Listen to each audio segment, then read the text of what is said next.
Усім прывітанне яшчэ раз, з вами по-ранейшаму Зміцер Лукашук. Мы працягваем абмяркоўваць падзею Беларусі за яе межамі. Ну і нарэшце да нашага стрыму далучаецца палітычны аглядальнік, гісторык Александр Фридман, якога мы выцягнули, хоць і планавалі ад пачатку, што будзе ён не ў гэты дзень, а троху пазней, але як бачыце, падзеі вымушаюць нас, наших экспертаў паважаных, па-за чаргой запрашаць у эфир. Добрый день, спадар Александр. Добрый день, спадар Зміцер, вітаю. Спадар Александр, давайте пачнем з такога агульнага. Распачаліся ваенныя дзеянні ЗША і Ізраіля у дачыненні да рэжыма аятол у Іране. І відавочна ўжо, што мэты вось двумя партнёрамі этой кааліцыі ЗША і Ізраіль у дачыненні да Ірана пераследуюцца розныя. Якія мэты ўсё ж такі у Ізраіля, што ён хоча дасягнуць па выніку гэтай аперацыі і якія мэты у ЗША, наколькі яны ўсё ж такі супадаюць, не супадаюць? Я б не сказаў, што яны сапраўды гэтыя мэты так ужо вельмі адрозніваюцца, просто пункт лечення Ізраіля ён больш радыкальны. Ізраіль хоча скарыстацца магчымасцю, і для гэтага для Ізраіля асабліва пажадана, каб гэты рэжым, які сёння ў Іране пануе, каб ён скончыў сваё існаванне. То бок у Ізраілі ўпэўнены, што калі гэты рэжым у той ці іншай ступені захаваецца, ён будзе працягваць тую антыізраільскую палітыку, якую ён праводзіў. Так што ў гэтым выпадку Ізраіль, прычым калі ёсць амерыканская падтрымка, да яшчэ такая значная амерыканская падтрымка, Ізраіль хацеў бы гэтае пытанне, так бы мовіць, калі кажуць ужо простай мовай, закрыць. І таму Ізраіль хацеў бы дасягнуць вось па магчымасці галоўных мэтаў. Гэта змена рэжыма. Што тычыцца Злучаных Штатаў, то яны з самага пачатку, нават у той момант, калі яны праводзілі перамовы з іранскімі ўладамі, яны дзейнічалі больш асцярожна. Канешне, Злучаныя Штаты таксама жадаюць, каб гэты рэжым ён знік, каб сітуацыя ў Іране змянілася, каб у Іране да ўлады прыйшлі людзі, якія лепш будуць ставіцца да Злучаных Штатаў, але, магчыма, нават будуць праводзіць праамерыканскую палітыку. Але знішчэнне ядзернага праекта іранскага, знішчэнне арсеналу ракетаў, які ў Ірана ёсць, то бок знішчэнне ваеннага патэнцыялу Ірана, гэта для амерыканцаў галоўная задача, ну а астатнія па магчымасці. То бок, калі гэтыя мэты будуць дасягнуты і амерыканцы пабачаць для сябе, што далей можна, канешне, пайсці і паспрабаваць яшчэ, так бы мовіць, паціснуць на гэты рэжым і можа яго скавырнуць, але гэта рызыкоўна і гэта можа прывесці да зацягвання вайны, я думаю, што амерыканцы ў гэтым выпадку хутчэй зробяць крок у адваротным накірунку, каб спыніць гэтую вайну. Ізраіль у сваю чаргу жадаў бы прайсці як мага далей, каб калі не атрымаецца ўжо знішчыць на 100% гэты рэжым, хаця б яго вельмі сур'ёзна паслабіць. То бок, чым горш для гэтага рэжыму, тым лепш з пункту гледжання Ізраіля. Але галоўнае ў гэтым пытанні відавочна Злучаныя Штаты, калі Белы дом скажа ўсё, хопіць, мы дасягнулі такога ўзроўню, як нам патрэбна, далей мы не ідзем, задачы вырашаны, ну тады вымушаны будзе спыніцца Ізраіль. Я тут бы прыгадаў 12-дзённую вайну мінулого года. Там таксама Ізраіль вымушаны быў спыніцца, бо з Вашынгтону прайшоў адпаведны сігнал, што Злучаныя Штаты не зацікаўлены ў прадаўжэнні баявых дзеянняў. І што можа стаць рашэннем для спынення, то бок, ну, якія змены? З аднаго боку мы чуем ад Трампа словы пра тое, што ў яго ёсць там нібыта 3 кандыдатуры, якія ён там разглядае на, ну, умоўна кажучы, як па венесуэльскаму сцэнару, там замяніць на Мадуру замянілі на свайго чалавека, тут замест Хамінеі заменяць свайго чалавека. Наколькі гэта верагодна, да якой ступені гатовы пайсці, а калі рэжым і працягне супраціўляцца і надалей і працягне гэты супраціў адбывацца яшчэ там і месяц, а то і больш, а там у Вашынгтоне настроены на тое, каб за 4 тыдні максімум, а лепей хутчэй все гэта скончыць. Я, напэўна, пачну з Венесуэлы, якую вы узгадалі, вярнуліся да Ірана. Там якраз у венесуэльскім кантэксце, ну, сёння ўсе сочаць фактычна амаль толькі за іранскімі навінамі, але і з Венесуэлы прыходзяць цікавыя навіны. Мне, напрыклад, было цікава паглядзець, як сённяшнія венесуэльскія ўлады адрэагавалі на сумесную амерыканска-ізраільскую аперацыю супраць Ірана стрымана. Яны яе асудзілі, але ну, вельмі стрымана гэта зрабілі. Але мне падаецца, што ў Вашынгтоне таксама адзначылі, чаму ж такая, адзначылі венесуэльскія паводзіны, і амаль адразу, можа гэта супадзенне, а можа і не, з'явілася навіна пра тое, што нобелеўская лаўрэатка Марыя Карына Мачада вяртаецца ў Венесуэлу і будзе займацца актыўнай палітычнай дзейнасцю. То бок гэта менавіта тое, чаго вельмі баяцца сённяшнія венесуэльскія ўлады. І гэта той козыр, які ёсць на руках у амерыканцаў. Яны ведаюць пра папулярнасць Мачада ў краіне. Відавочна, што яны сігналізавалі венесуэльскім уладам, што калі вы не будзеце сябе паводзіць як патрэбна, як нам патрэбна, не будзеце рабіць тое, што ў інтарэсах Злучаных Штатаў, ну так у нас ёсць магчымасці зрабіць вашае жыццё больш цяжкай. Напрыклад, з дапамогай Марыі Карыны Мачада. Гэта так, паміж іншым. Вяртаюся, можа, дарэчы, гэта адна з прычын, чаму Александр Лукашенко ўсё яшчэ не выказаўся наконт падзеяў у Іране, бо што б ён тут не сказаў, ён можа зрабіць сябе толькі горш. Не выкажацца, як патрэбна ў напрамку Ірана, як гэта спадабаецца іранцам і іх патронам з Пекіна і з Масквы, ну, будзе непрыемна на гэтым напрамку. Выкажацца жорстка ў адносінах да Дональда Трампа, раскрытыкуе Трампа, могуць узнікнуць праблемы на амерыканскім напрамку. А якія праблемы тут могуць узнікнуць? Калі мы тут уже праводзім паралелі з Венесуэлай, выбачайце тут за пэўную такую фрывольнасць, але не зробіць жа Трамп так, каб, умоўна кажучы, Ціхановская з офісам і Латушкам разам на белых абрамсах вярнуліся ў Мінск. Нет, конечно, про гэта гаворка не ідзе. Тут гаворка ідзе про гэтае супрацоўніцтва, у якім Александр Лукашенко зацікаўлены. І я думаю, што калі б гэтыя падзеі адбываліся там, не ведаю, у 21 годзе, альбо ў 22-м, нават 23-м годзе, калі не было ніякіх кантактаў, ніякіх магчымасцяў для паляпшэння стасункаў паміж Вашынгтонам і Мінскам. Калі б гэта адбывалася ў тыя часы, мы б давно ўжо пачулі бы Александра Лукашенко з ягоным асуджэннем, з ягоным жорсткімі выказваннямі на адрас Вашынгтона і ізраільскага кіраўніцтва ў Іерусаліме. Ну, як мы бачым, такіх выказванняў...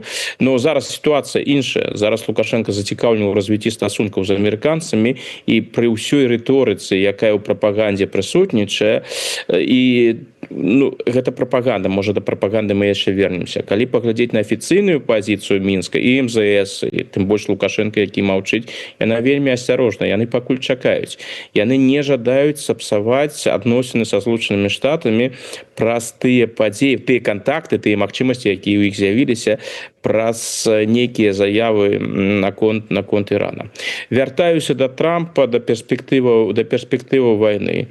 Калі казаць пра тых трох асобаў, якія ў Трампа могуць быць, ну, шчыра кажучы, гэта, канешне, можа лічба, якую ён проста так узяў, і гэта лагічна. Можна такія рэчы трэба падкрэсліваць. Ён жа гэта робіць адмыслова. Не таму, што ён там раптам нешта прыдумаў. Не, я думаю, што гэта прадумана. Гэта месаджы, які ён закідае іранскім уладам. А хто яго ведае, хто там, якія можа весці перамовы з амерыканцамі? Можа, нейкія прадстаўнікі рэжыма ўжо даўно з амерыканцамі супрацоўнічаюць. Калі такія чуткі ідуць, калі ты іх запускаеш, ты тым самым паслабляеш гэты рэжым. І гэта робіцца адмыслова. Ідзе меседж, што вы там падумаеце, бо у нас ужо ёсць людзі на прыкмеце. Калі вы тыя, хто зараз прымае рашэнне ў Тэгеране, калі вы не пачнеце рабіць тое, што нам мы жадаем рабіць, дык у нас ужо ёсць людзі, якія могуць прыйсці на ваше месца. Ці ёсць гэтыя людзі насамрэч, гэта іншае пытанне. Ну, адзін кандыдат відавочны, гэта найлепшы кандыдат з пункту гледжання і Ізраіля, і з пункту гледжання Злучаных Штатаў, гэта наследны прынц Рэза Пахлеві, сын былога шаха. Фігура, як выглядае, досыць папулярная у Іране, але ён пакінуў Іран напрыканцы 70-х гадоў у кантэксце ісламскай рэвалюцыі. Так што ступень яго папулярнасці, ці ён у стане будзе па-першае, увогуле прыйсці да ўлады, захаваць гэтую ўладу, гэта ўсё такія пытанні. Канешне, ён быў бы фігурай ідэальнай з пункту гледжання і амерыканцаў, і ізраільцян, але іншае, ці сапраўды ён у стане гэтую ўладу захаваць. Разлік Трампа быў на тое, што па рэжыму будзе дадзены моцны удар, што і было зроблена, і ў гэты момант іранцы будуць падстаўлены перад выбарам. Альбо далейшы працяг баявых дзеянняў з усімі наступствамі, якія наступствы мы ўжо бачым, альбо яны ідуць на перамову. І Трамп сыходзіў з таго, што калі ідзе вось гэты моцны удар, то іранскае кіраўніцтва, тым больш, што самыя там галоўныя праблематычныя фігуры, гаворачы мовай Трампа, яны ўжо выйшлі з ігры, прычым выйшлі назаўсёды, што тыя, хто засталіся, не пажадаюць паўтараць лёс таго же Хаменеі і іншых, і будуць імкнуцца знайсці нейкі кампраміс са Злучанымі Штатамі. На гэта быў разлік. Пакуль так выглядае, што гэта не працуе. Рэжым не жадае ісці на перамовы. Прынамсі, яны гэта публічна адмовілі, хаця ў выпадку Ірана я бы ставіўся да ўсяго гэтага вельмі асцярожна, бо іранская прапаганда і заявы афіцыйных асобаў у Іране, яны пастроены на хлусні. Хлусня, яна там просто прысутнічае ва ўсім. Там хлусня, гэта абсалютна звычайная справа. Там не прынята адказваць сярод гэтага палітычнага кіраўніцтва у гэтым рэжыме, там не прынята адказваць за свае словы. Там словы толькі словы. Так што магчыма, што яны заяўляюць, што яны не будуць ніколі весці ніякія перамовы, будуць змагацца да апошняга, а тым часам ужо даўно за кулісамі вядуць перамовы. Вось. Так ці інакш, пакуль баявыя дзеянні працягваюцца, тое, што заявы, якія Трамп учора рабіў, што вось-вось усё можа, што Злучаныя Штаты гатовыя да перамоў, іранцы жадаюць размаўляць, што можа хутка ўсё скончыцца, некалькі дзён, пакуль прынамсі так не выглядае. Хаця ізноў жа ёсць опыт 12-дзённай вайны. 12-дзённая вайна мінулым годзе таксама падавалася, што гэта будзе вельмі доўга, працягла, і не было бачна, што яна хутка скончыцца, а яна раптам скончылася. Так што, магчыма, і ў гэтым выпадку за кулісамі адбываюцца падзеі, пра якія мы не ведаем, і ўсё можа скончыцца куды хутчэй. Калі ўсё ж такі гэта не так, ніякіх перамоваў няма, то мы маем розныя стратэгіі. Стратэгія Ізраіля і Злучаных Штатаў, яна ў тым, каб працягваць, пакуль прынамсі працягваць гэтыя баявыя дзеянні, знішчаць паступова, што іх выдатна атрымліваецца, знішчаць ваенны патэнцыял Ірана, знішчаць ключавых фігураў гэтага рэжыма і тым самым рыхтаваць глебу для магчымага паўстання, якое можа адбыцца пасля альбо падчас гэтай ваеннай аперацыі, бо той же сын шаха учора заклікаў да начных пратэстаў. Паглядзім, ці будуць ноччу выходзіць людзі і пратэставаць у Іране. Каб падрыхтаваць, падрыхтаваць глебу для пратэстаў, у будучым магчыма шанец змяніць уладу. Прычым і амерыканцы, і ізраільцяне падкрэсліваюць, што змяняць уладу гэта не справа Злучаных Штатаў, не справа Ізраіля, гэта задача саміх іранцаў. Іранцы атрымаюць шанец, прычым я б вельмі асцярожна падыходзіў да гэтага шанец. Што значыць шанец? Бяззброеныя людзі супраць апарата улады гатовага забіваць, ці гэта сапраўды можна назваць шансам? Паглядзім.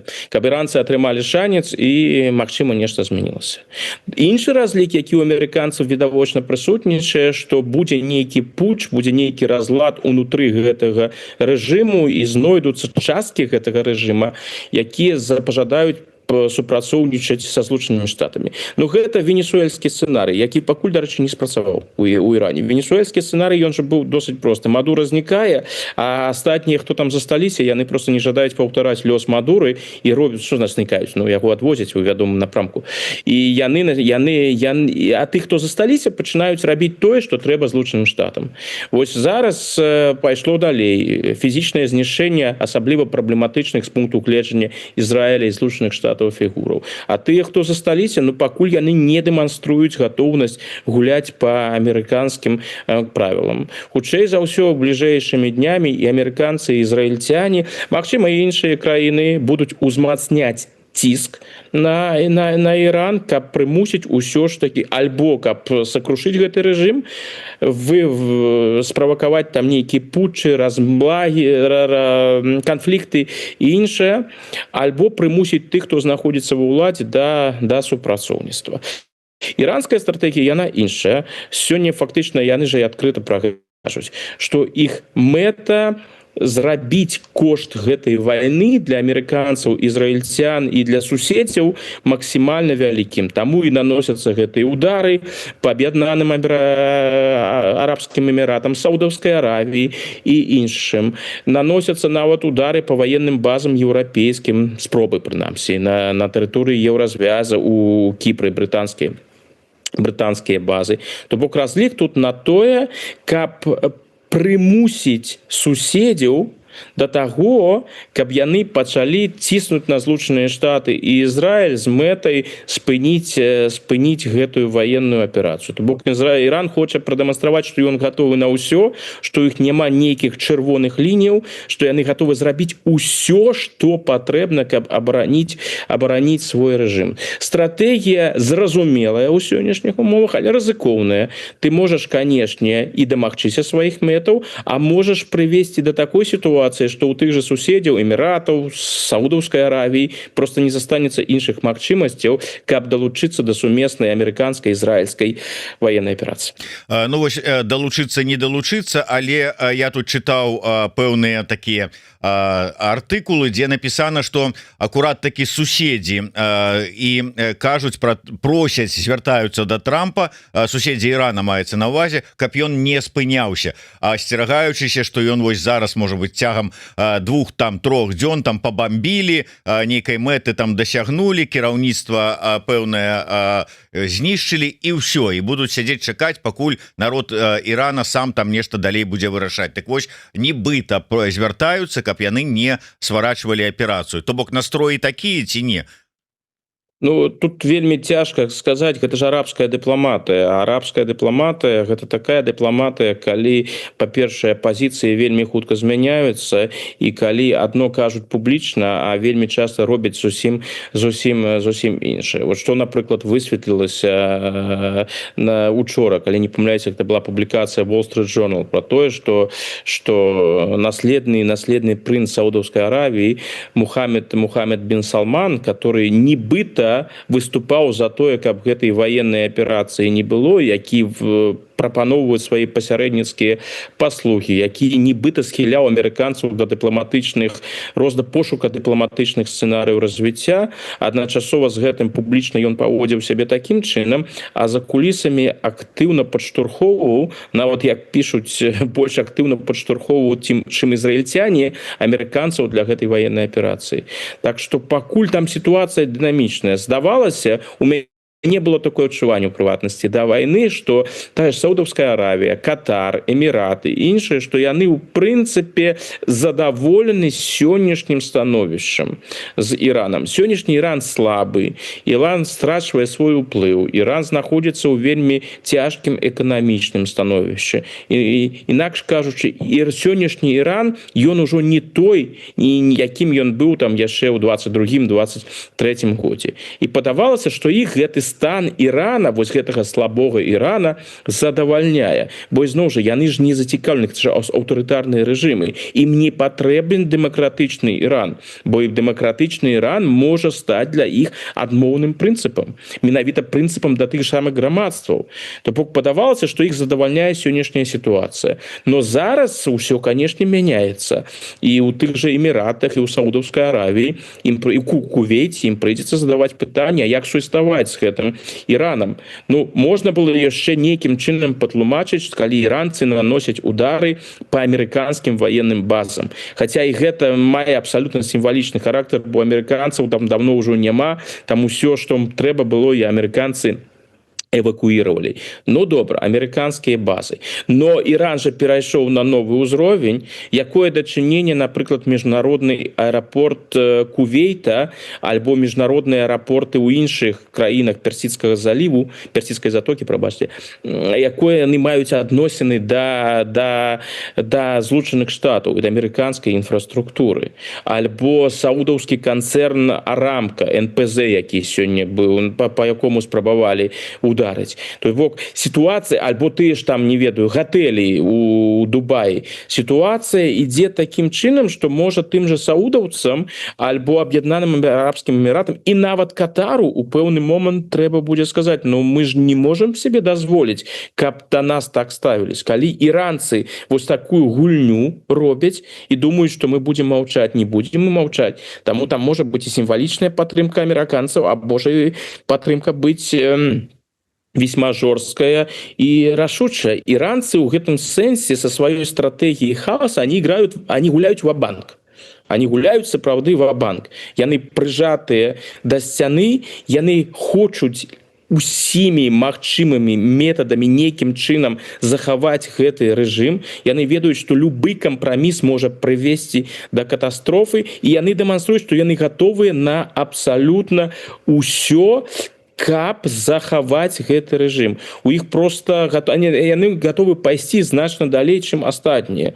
Я думаю, што для амерыканцаў гэта стала пэўным сюрпрызам, бо мне падаецца, яны гэта недаацэньваюць адрозненне ад Ізраіля. Для ізраільцян гэта не сюрпрыз. Іран робіць менавіта тое, пра што ізраільцяне казалі ўжо на працягу дзесяцігоддзяў. Вось такі гэта рэжым. Гэта сапраўдны твар гэтага рэжыму, які там ёсць. А для амерыканцаў, якія асаблівасці гэтага рэжыму абсалютна не ўлічвалі, гэта пэўны сюрпрыз. Мне прадаецца, што Трамп сапраўды быў упэўнены ў тым, што хопіць забіць Хаменеі і яшчэ там некалькі дзесяткаў кіраўнікоў, каб тыя, хто знаходзіцца сёння ва ўладзе, чтобы яны прыйшлі і сразу сказали, не, мы жадаем дамаўляцца. Мы жадаем дамаўляцца, раскажыце, якія у вас умовы, мы гэтыя умовы прымем.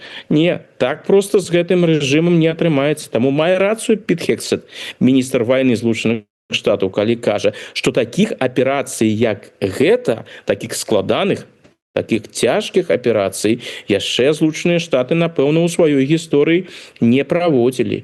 А калі праводзіць такія аперацыі, то патрэбна рашучасць, патрэбна цярплівасць і патрэбны адпаведныя намаганні. Ці гатовы Дональд Трамп ментальна для таго, каб праводзіць такую аперацыю, якая сапраўды можа быць працяглай?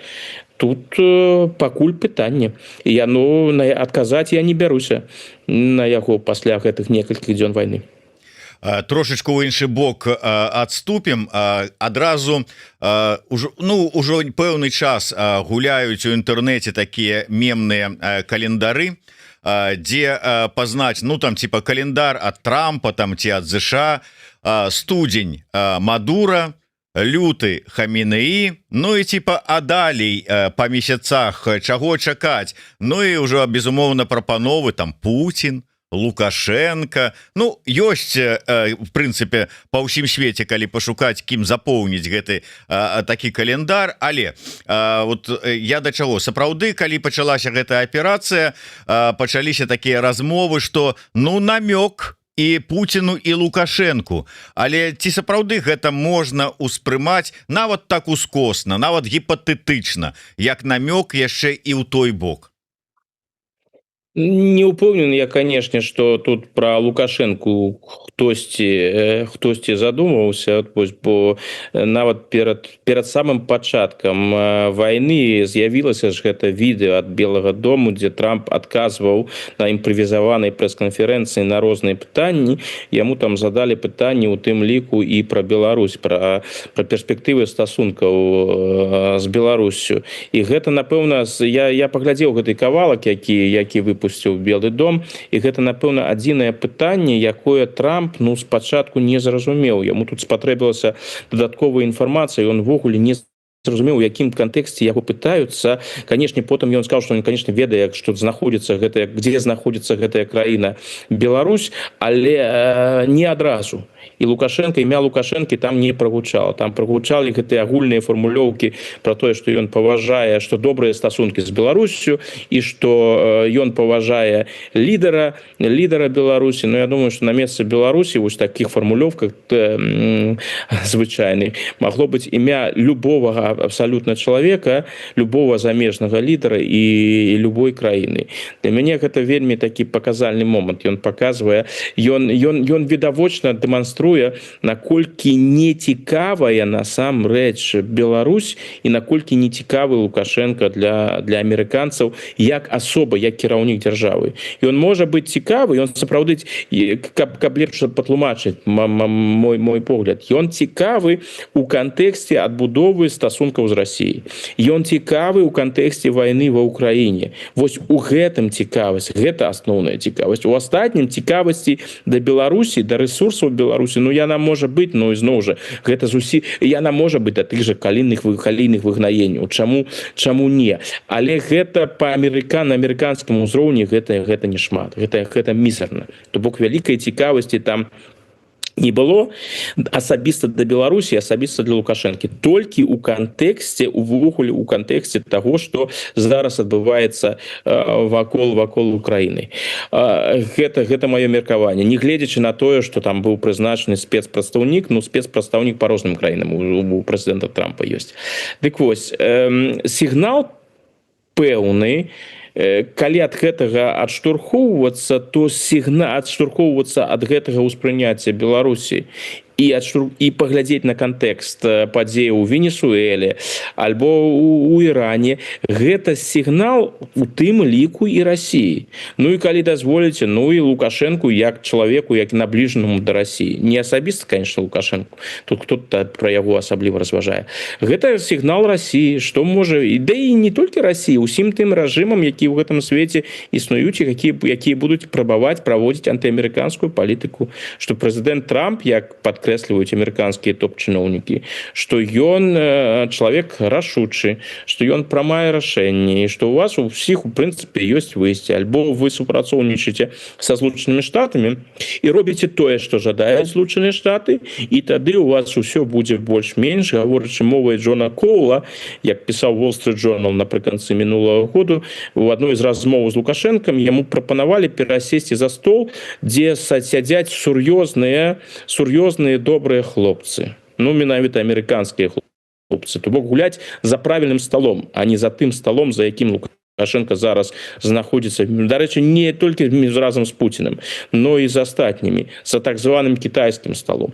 Назовем гэта так. То бок амерыканскі сігнал усім, хто будзе супраціўляцца Злучаным Штатам, хто не будзе гуляць па амерыканскім правілам, і тым больш тым, хто будзе пагражаць Злучаным Штатам, што рабілі іранскія ўлады, таго нічога добрага не чакае, што за гэта прыйдзецца заплаціць вельмі сур'ёзны кошт. Вось гэта мы зараз і бачым у Іране. Так што гэты меседж Лукашенко зразумеў.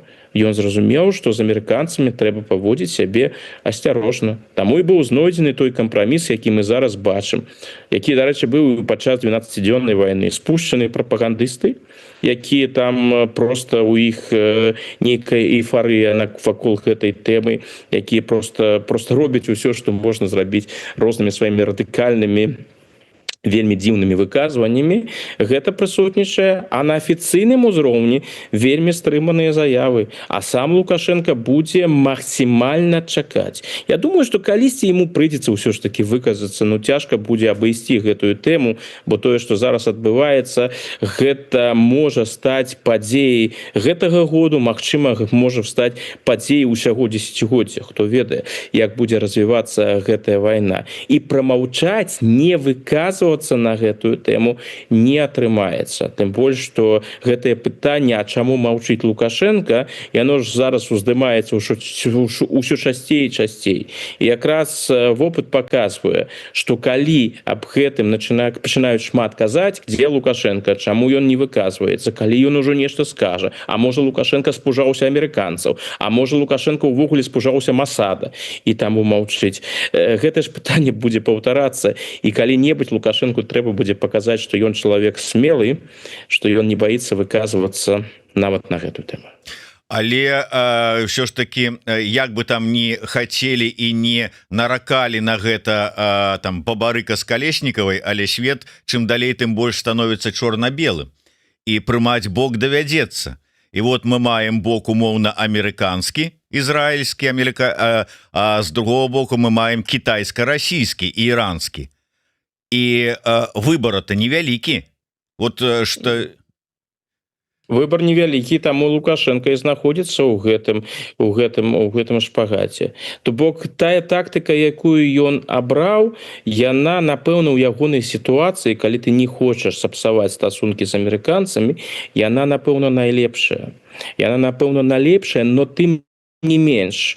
Нават і ў ёй ёсць адмоўныя бакі. Вось я просто ў якасці прыклада прывяду. Калі мы будем разглядаць падзеі гістарычна, я возьму ў якасці прыклада 67 год, шестидзённую вайну. Што зрабіў Савецкі Саюз сумесна з сацыялістычнымі странамі у тыя часы? Ён разарваў дыпламатычныя адносіны з Ізраілем у якасці пратэста супраць гэтай вайны. Савецкі Саюз быў на баку арабскіх краінаў, Савецкі Саюз паслядоўна падтрымліваў арабскія краіны, таму урад Леаніда Брэжнева, Савецкі Саюз на чале з Леанідам Брэжневым пайшоў на вось гэты крок. Яны разарвалі дыпламатычныя стасункі з Ізраілем адразу пасля пачатку ізраільскай аперацыі супраць арабскіх краінаў. І гэта таксама была прэвентыўная вайна, так прыкладна у тым жа сэнсе, як і сённяшняя вайна. Это была прынцыповая пазіцыя. Што сёння робяць беларускія ўлады альбо расійскія ўлады? Там што гаворка ідзе пра тое, каб разарваць дыпламатычныя, ладна, я ўжо не кажу пра Злучаныя Штаты. Дыпламатычныя адносіны з Ізраілем, які фактычна Ізраіль распачаў гэтую вайну. Злучаныя Штаты, яны дзейнічалі сумесна, але вельмі важную ролю адыгрывае менавіта Ізраіль. Такой гаворкі нават няма. Такое пытанне не ўздымаецца. Да ладна дыпламатычныя адносіны, у рэшце рэшт. Ёсць жа Савет міру. Вось Лукашенко гэта адзіная, Беларусь Лукашэнкі гэта адзіная дзяржава з так званай асі аўтакратаў кітайска-расійскай, якая ўступіла ў гэты Савет міра. Ніхто больш не ўступіў, ні Венесуэла, ні Іран, тым больш зразумела, ні Паўночная Карэя і гэтак далей. Ну вось Беларусь па-ранейшаму член гэтага Савета міру. Ну надо ж вызначацца. Калі вы супраць гэтай вайны, калі вы кажаце, што гэта парушэнне міжнароднага права, сапраўды парушэнне, дарэчы, калі вы кажаце, што гэта агрэсія, добра, ну так будьце паслядоўнымі, што робіць лукашэнкаўская Беларусь у Савеце міра?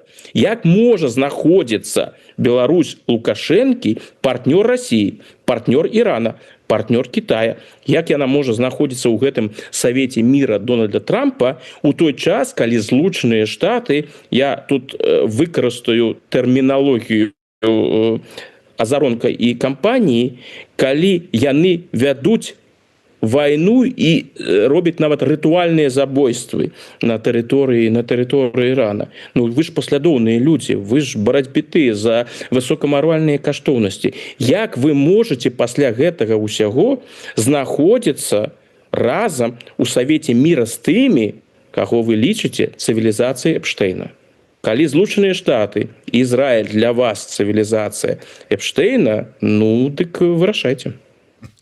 Ну да. Дарэчы, калі ўжо ўзгадалі Азаронка, вот глядзіце, Лукашенко маўчыць, паколупаўся віламі ў гноі і прамаўчаў, неяк геапалітычную тэму абайшоў, хаця здаецца самы той для яго вот зараз быў такі трыбуна, каб выказаць усё, што ён думае на гэты конт. Маўчыць. У прынцыпе, ўся прапаганда таксама маўчыць, толькі што под канвоем вот Азаронка і Гайдукевіча усе астатнія схадзілі, кветкі да іранскай амбасады паклалі, але больш не выступаюць. Ну а гэтыя ж разышліся, і ўжо там рыжы клоуны зноўку, і там ужо нават вершы і Аллах Акбару, там ўсё што хочаш ёсць. А калі Трамп паглядзіць СТБ, а калі Вэнс пачытае канал Азаронка, это што ж будзе? Куды глядзіць там КДБ, куды глядзіце аператыўна-аналітычны цэнтр?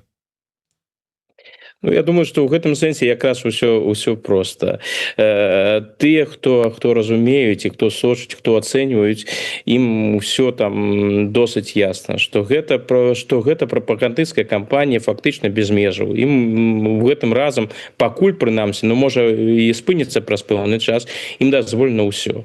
Тое, што яны кажуць, яны ўжо ўсе межы, якія толькі магчымы, перайшлі. Для мяне, шчыра кажучы, як чалавека, які даследуе антысемітызм, тэорыі змовы, для мяне гэта асалода. Вось асалода назіраецца гэтай істэрыкай чарнасоценцаў кшталту Гігіна, Азаронка, Шпакоўскага, Дзерманта. Вось я чытаю іх тэксты вось з адкрытай асалодай. Таму што якраз такі, як я іх сябе уяўляю, іх светапоглядам, вось ён так натуральна, ён і праходзіць у гэтых тэкстах. Так што ў гэтым сэнсе можна ім толькі параіць працягваць у гэтым накірунку рабіць. Але калі сур'ёзна, насамрэч, што прапаганда, яна для таго і задзейнічана, каб не звярталі ўвагу на паводзіны афіцыйных уладаў.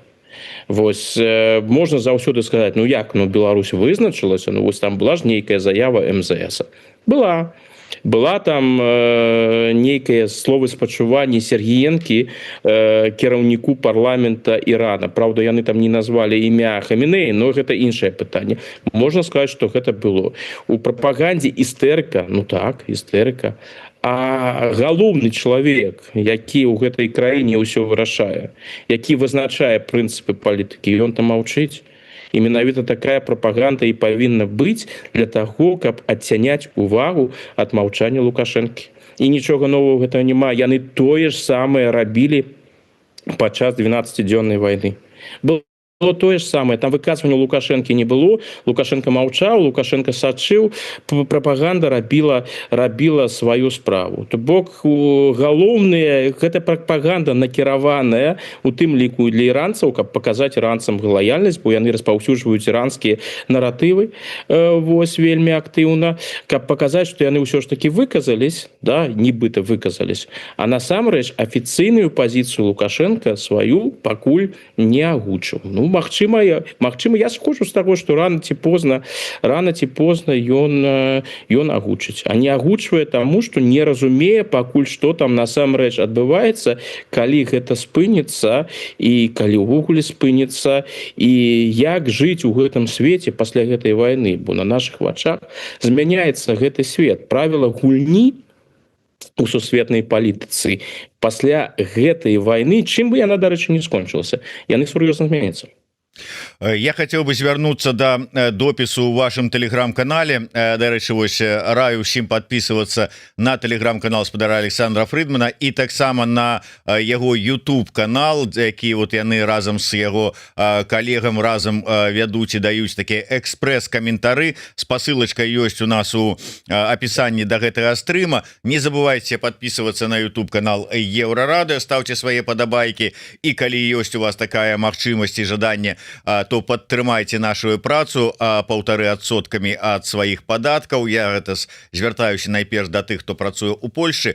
Вы пішаце, калі лідары Великабрытаніі, Францыі і Германіі пагражаюць Ірану мерамі ў адказ ваеннага характару, калі ён не спыніць сваіх спробаў і атак на іх ваенныя базы, то яны думаюць не столькі пра Тэгеран, колькі пра Маскву. Далей цытаваць не буду, але сапраўды вось была заяўлена пра верагоднасць ці магчымасць далучэння Брытаніі, Францыі, Германіі да ваеннай аперацыі, якую праводзяць ЗША і Ізраіль у Іране.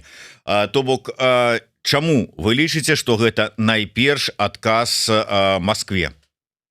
Ну у тым ліку і перш за ўсё у тым, бо яны глядзяць у будучыню, бо тую шкоду, якую можа нанесці Іран сваімі акцыямі, ну яна абмежаваная, прынамсі тое, што мы пакуль бачылі там спробы удараў па тэрыторыі Кіпра, гэта ўсё было. Магчыма, яны будуць спрабаваць біць і па амерыканскім ваенным базам, якія знаходзяцца ў прыватнасці на грэчаскім острове Крыт. Гэта ўсё магчымыя развіццё падзеяў. Магчыма, што іранцы паспрабуюць актывізаваць сваю сетку агентаў, якая ў іх ёсць, для таго, каб спрабаваць нешта ў тэрарыстычнай галіне, там нейкія атакі на яўрэйскія, ізраільскія, амерыканскія установы. Гэта ўсё магчымыя сцэнарыі. Але калі б усё ж такі паглядзець на гэтыя іранскія магчымасці ў Еўропе, ну яны абмежаваныя. Да, гэты удар па тэрыторыі Кіпра і ўсё з гэтым звязанае, гэта непрыемна.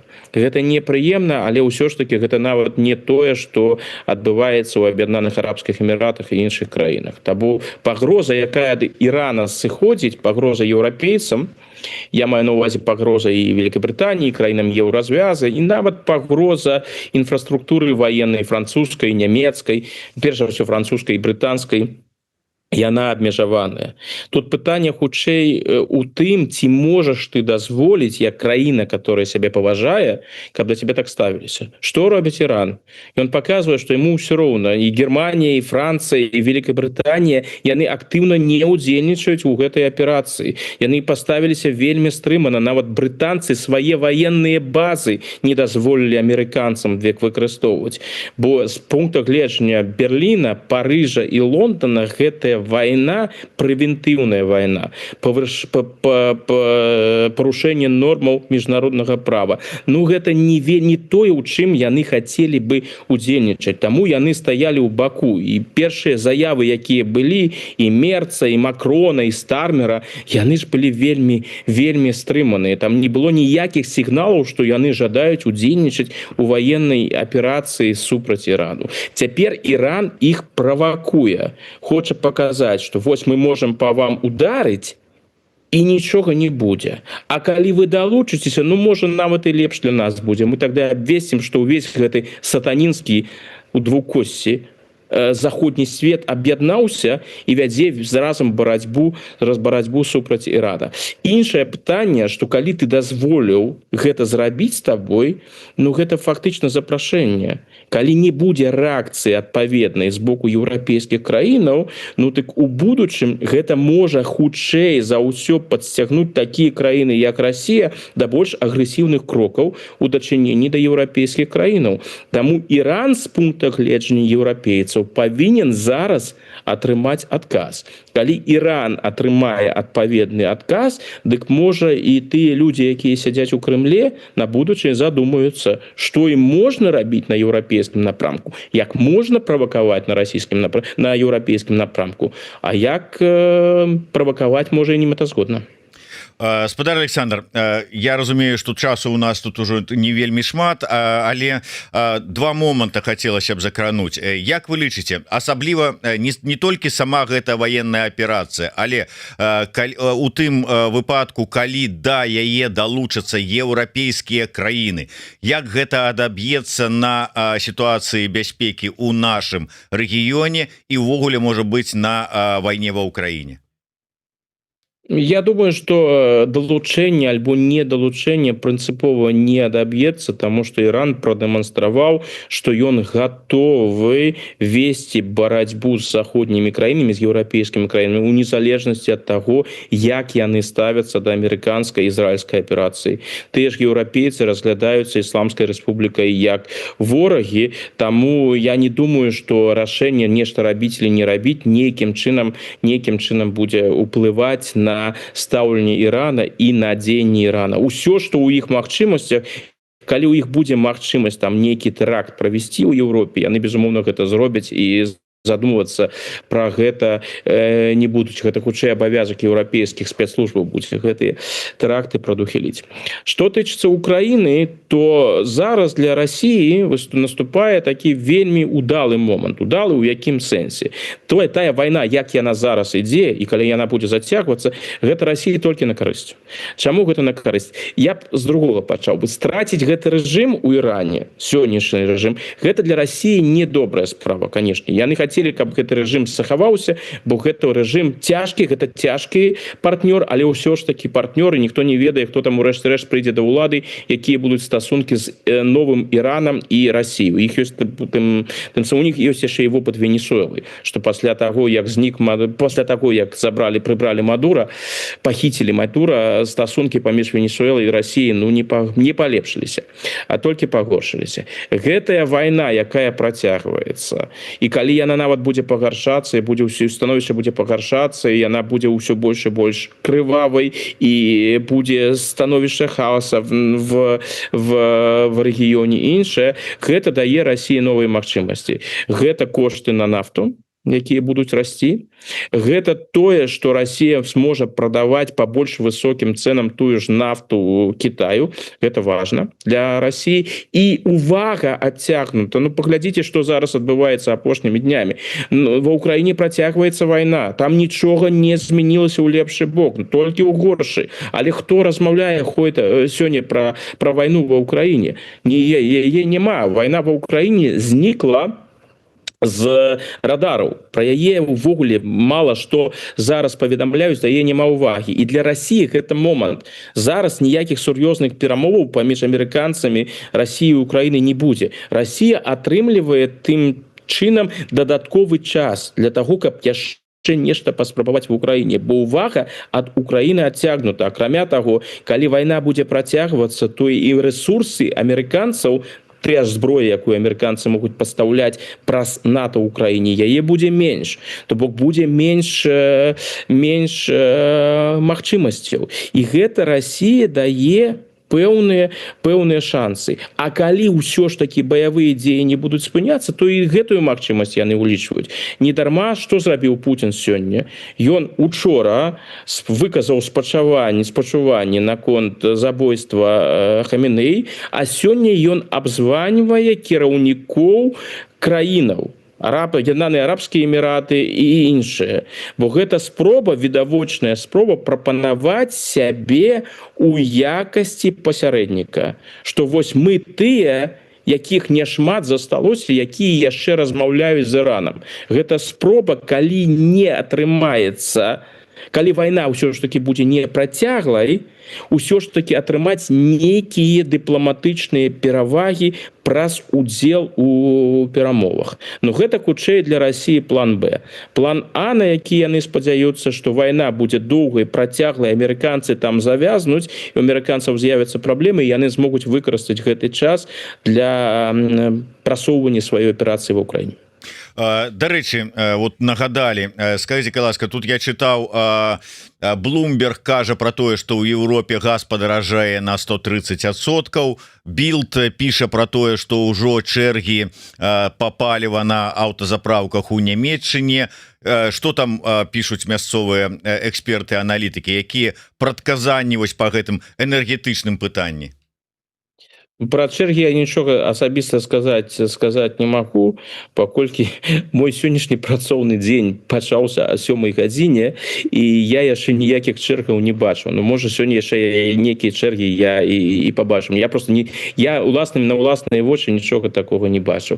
Тое, што праблемы, гэта мы оставім у баку.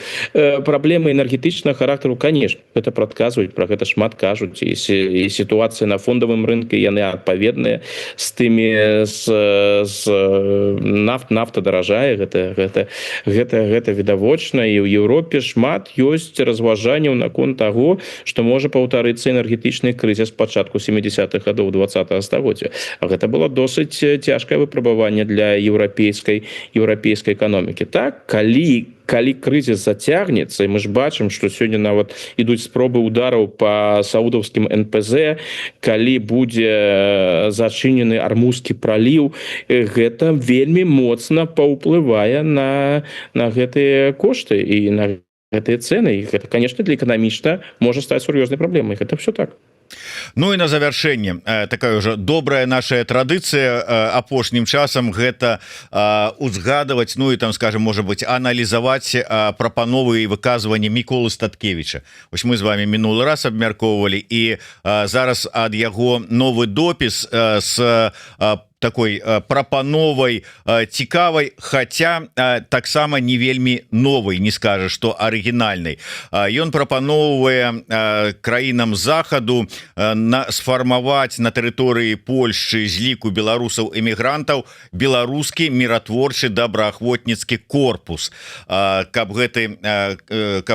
такім чынам вось гэтыя людзі спрыялі таксама, можа быць, там дасягненню нейкага міра ў нашым рэгіёне і таксама спынялі магчымую агрэсію з тэрыторыі Беларусі і гэтак далей. Ну ужо ёсць былі такія ідэі і беларускага добраахвотніцкага корпуса, і беларускай вызвольнай арміі. Мы з вами про гэта казалі. Ёсць нават штаб, які займаецца прапрацоўкай гэтага пытання. Мікола Забуга на дадзены момант яго узначальвае. Як вы ставіце да гэтай ідэі, ну не ідэі, прапановы Міколы Статкевіча? Ну, мне па шчырасці вельмі дзіўна чуць такую прапанову ад імя чалавека, які фізічна знаходзіцца на тэрыторыі Беларусі. Калі гэта сапраўды Мікола Статкевіч, гэта ягоныя ідэі, гэта ягоныя заявы, ну тут ён сапраўды вельмі моцна рызыкуе і, напэўна, правярае, наколькі далёка гатовыя пайсці беларускія ўлады. Гэта што тычыцца кантэксту гэтай заявы. Калі паглядзець на сённяшнюю еўрапейскую рэальнасць, ну гэта з гэтай рэальнасцю нічога па шчырасці супольнага не мае. Зараз мы разважаем пра іранскія удары супраць ваенных базаў на тэрыторыі Еўразвяза. То бок фокус ён зусім іншы, і хутчэй за ўсё ён будзе доўгатэрмінова іншым. І нейкія фармаванні на ўласнай тэрыторыі фармаваць для таго, каб яны недзе ўдзельнічалі, ну такога звычайна ў еўрапейскай практыкі няма. Я не думаю, што еўрапейскія ўлады з цікавасцю і прыхільнасцю паставяцца да гэтай прапановы. Дзякуй вялікі. На жаль, трэба завяршаць нашу размову, хаця і так ужо зацягнулі трошку, затрымалі спадара Александра. Тым не менш, яшчэ раз нагадываю ўсім пра тэлеграм-канал спадара Александра і яго YouTube-канал, які яны распачалі весці разам з калегам. Апісанне, спасылачка ёсць у нас у нашым апісанні да стрыма. Ну і, безумоўна, яшчэ раз нагадываю пра YouTube-канал Еўрарады і магчымасць падтрымаць нашу працу. Дзякуй вялікі, спадар Александр. До сустрэчы. Жыве Беларусь. Жыве.